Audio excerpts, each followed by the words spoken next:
And some of the residents, when you first go in and you start talking to the residents, they don't want to necessarily talk to you, even though you're coming in and you are saying you're going to fix this property, or you're going to be the new owner, or you're looking at it. They're kind of still looking at you a little weary.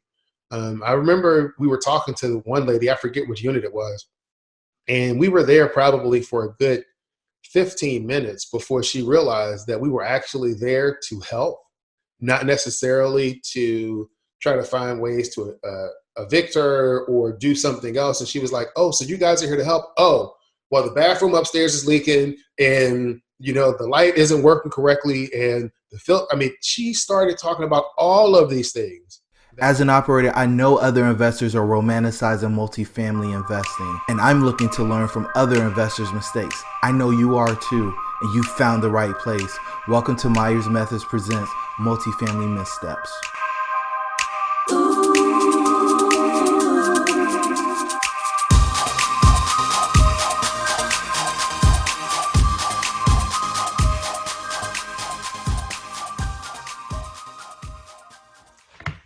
Hey everybody, welcome to Myers Methods presents Multifamily Missteps. James has joined me today because I didn't feel like it would be right to have other people come up on the podcast and start talking about their missteps in multifamily without us going through and talking about some of the missteps that we've had in our journey in the multifamily space. James, how are you today, man? Man, I am excellent. I choose to be happy. I choose to take the day for what it is. And I choose to get the most out of what today has to offer. It's all mindset. And it's amazing to be able to get a dose of that mindset just about every day.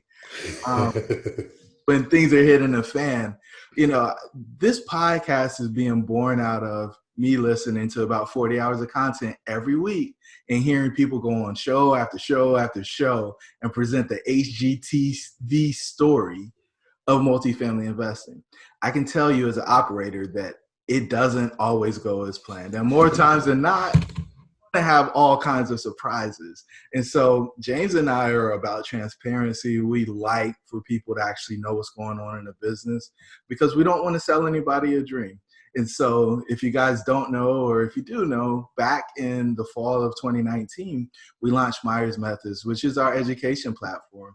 And we took a cohort of our individuals through the course, and now they're part of the pack and they're out seeking deals and they're on the hunt. And so James, this isn't scripted. We never know on the camera and we hit record, man. What do you think? I think it's an excellent idea, primarily because you go on a lot of podcasts and you hear these people telling about how they made a certain amount of profits, everything went great, or there was a horrible issue, but they never tell you how they actually fixed the issue. They just say, yeah, something happened, but now everything is great. And really the secret sauce, all of the magic, all of, to me, the profits are made from the operational side. When you're able to look at those missteps and transform those obstacles into opportunities for profits, and to really be able to help walk people through that, things are going to happen. In any deal, things are going to happen. But the question is, how are you going to respond to that? It goes back to what you were saying about mindset. But eventually those thoughts have to matriculate to actions, and the actions what you do when you have a misstep, that's going to be the thing that will transform that obstacle into an opportunity. Amazing.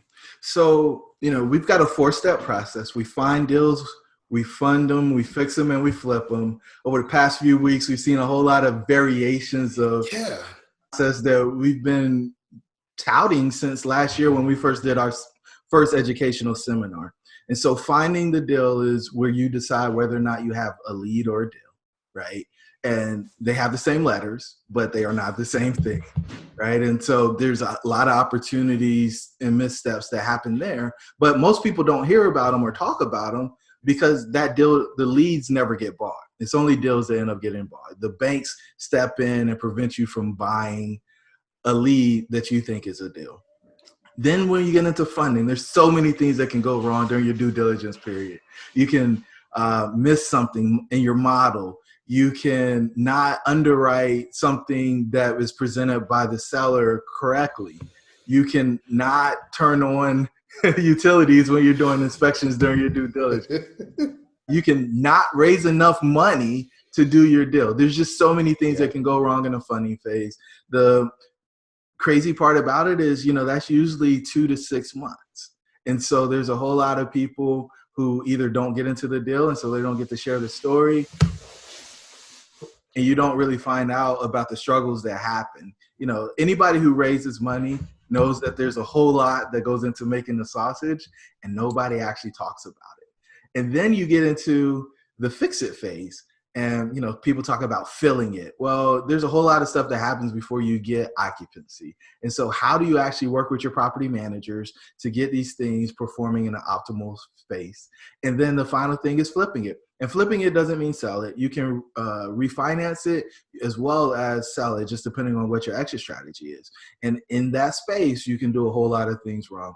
Go under contract with the wrong group, misreport your financials. There's just a ton of opportunities to stumble and bump your knee or your foot as you're going through the process. And so, with all that said, James, let's talk about some of the challenges that we've had, and maybe one or two of these things. This podcast is meant to be, pretty short, 25 minutes or less. And so let's just give these guys a little bit of content, and then we'll start bringing other operators from around the country on so that you guys can learn from their experiences as well.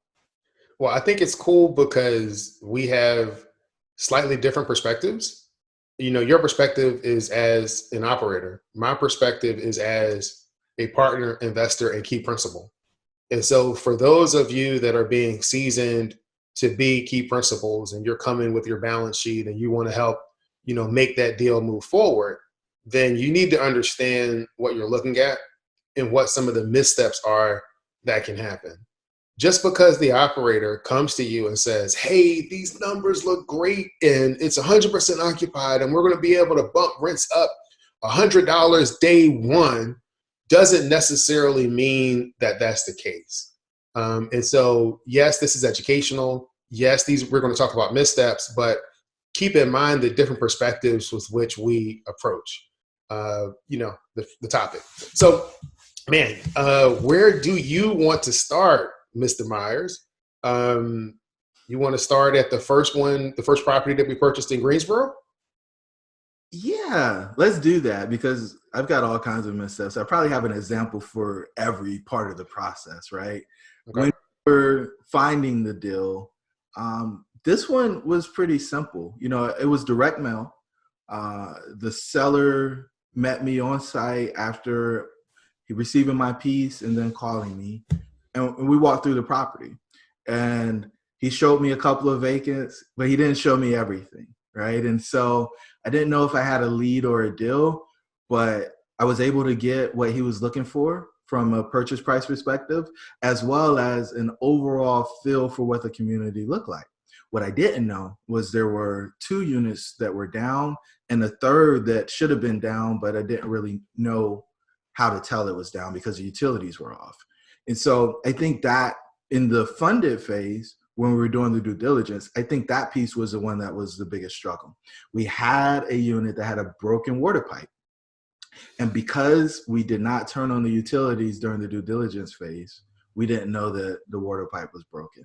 And so when we closed and we started fixing the property and we went into that unit to bring it back online, we turned the water on, water came through the wall, ran down to the first floor and ruined the whole kitchen, the floor, the cabinets, everything. And so we hadn't budgeted for doing all that stuff because it was in good condition when we purchased the property. But, that was a pretty big hit to our rehab budget. And if I'm not mistaken, Jerome, the previous owner were using some of the things from those other units to replace stuff in the units that were occupied. It was like a scrap area.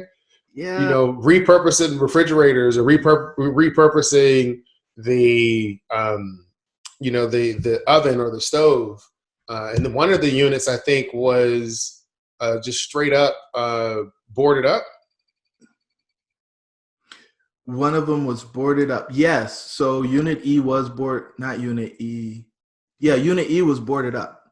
And so that part was crazy because there was a leak and the whole floor was covered in mold.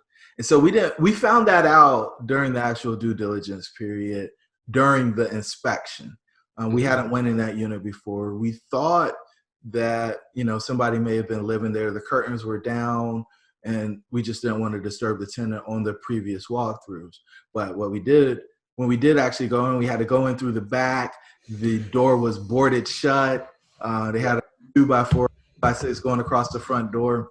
It'd been kicked in before is what had happened. And so they just tucked the unit down and just left it unfunctional. And so, what's up, guys? It's your host, Jerome. I just want to let you know we launched Myers Methods in the fall of 2019 with the ambition to inspire a new breed of multifamily investor. If you are interested in getting into multifamily or scaling your current business, hop over to our website at myersmethods.com to grab your free 4-step guide on how to get the ball rolling in multifamily. Now, let's get back to the episode. And so, when we were looking at the numbers, we were like, oh man, this property is amazing. Rents they're below market rents by at least $100, maybe even 125 or 150 bucks. The owner right now is only collecting about 70% or no, 60% of what we think the property can collect. And so let's go in and grab this thing. And we bought it at a reasonable cap rate on the existing financials.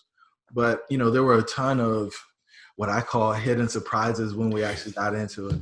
And it's why I call apartments wild animals now. Yeah.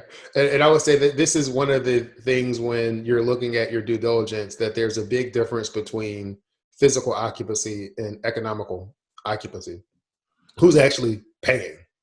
Right. Just because a unit is physically occupied doesn't mean that people are actually paying their rent or current on their rents.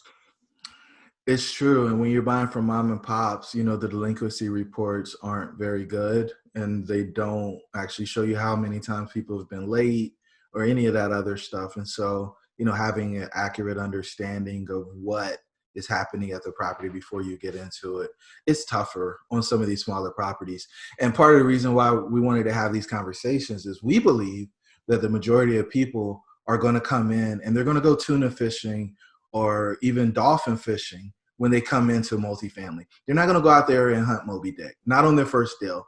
And so, a lot of the luxuries that folks have that are taking down these 100 or 150 plus deals, you don't have those on the smaller properties. And so we want to help people figure out, hey, if you're going to go do your first JV or your next JV, what is actually happening at the property before, or things to look out for. It's kind of buyer beware type opportunities for you guys. Yeah. I mean, as a key principle, looking at the numbers, doing the review, running my own underwriting model, and then looking at the underwriting model that you ran, and then trying to bring all of that together to make sense of what the owner provided to us and what the actual bills and numbers were saying. That was a task in and of itself, making sure that we comb through and don't miss anything from a modeling perspective. But back to the actual physical property, I think, one of the things is making sure that you do not underestimate the amount of money that you need to raise in order to do the repairs. That's a big one. As Jerome said, one of the missteps was not knowing that the water pipe was broken in the one unit. Another part of that is looking at what the physical occupancy is versus economic occupancy is. And then you really have no clue on what all of the deferred maintenance issues are. And some of the residents, when you first go in and you start talking to the residents, they don't want to necessarily talk to you, even though you're coming in and you are saying you're going to fix this property or you're going to be the new owner or you're looking at it. They're kind of still looking at you a little weary. I remember we were talking to one lady, I forget which unit it was, and we were there probably for a good 15 minutes before she realized that we were actually there to help, not necessarily to try to find ways to evict her or do something else. And she was like, oh, so you guys are here to help? Oh, well, the bathroom upstairs is leaking and the light isn't working correctly, and the filter. I mean, she started talking about all of these things that were going on. I think when we, took over the unit, some of the units, the air filters were severely clogged. Like the tenants didn't know to change them, and the maintenance folks didn't offer to change them. The maintenance folks didn't say, "Hey, you may need to change your filters," because the filters, they weren't in a convenient place, for them to be replaced. And so being able to come in and look at the property and understand what some of the ongoing maintenance needs are is important, not just for you, but for the health of your tenants. And being able to, even if you don't physically go do it, but to tell the tenant what the recommended maintenance is on that particular air filter. You probably need to change your air filter every 30 to 90 days. It's not for a building safety reason. It's more so for the safety and health of your tenant. Awesome, man. And so, like we promised, this thing's only going to be 20, 25 minutes long. And so we're going to wrap this episode up, the inaugural episode of Myers Methods Presents Multifamily Missteps. James, I appreciate you jumping on with me, bearing your soul a little bit, pulling that Band-Aid off and re-exposing some of those wounds from, these battle scars we have, man. It's just exciting to have a partner like you in the space. And I look forward to doing many more of these. Got tremendous response on LinkedIn yesterday. It's over 2,000 views on the post. Had a number of different operators from all over the country get tagged and volunteer to go ahead and join. And so it looks like we're going to be booked out for the next 3 months already. I think coronavirus might be helping out with people being free to do podcasts. With that, man, any closing thoughts on your end? Hey, listen, everyone. We have this stuff going on with the coronavirus. This is serious.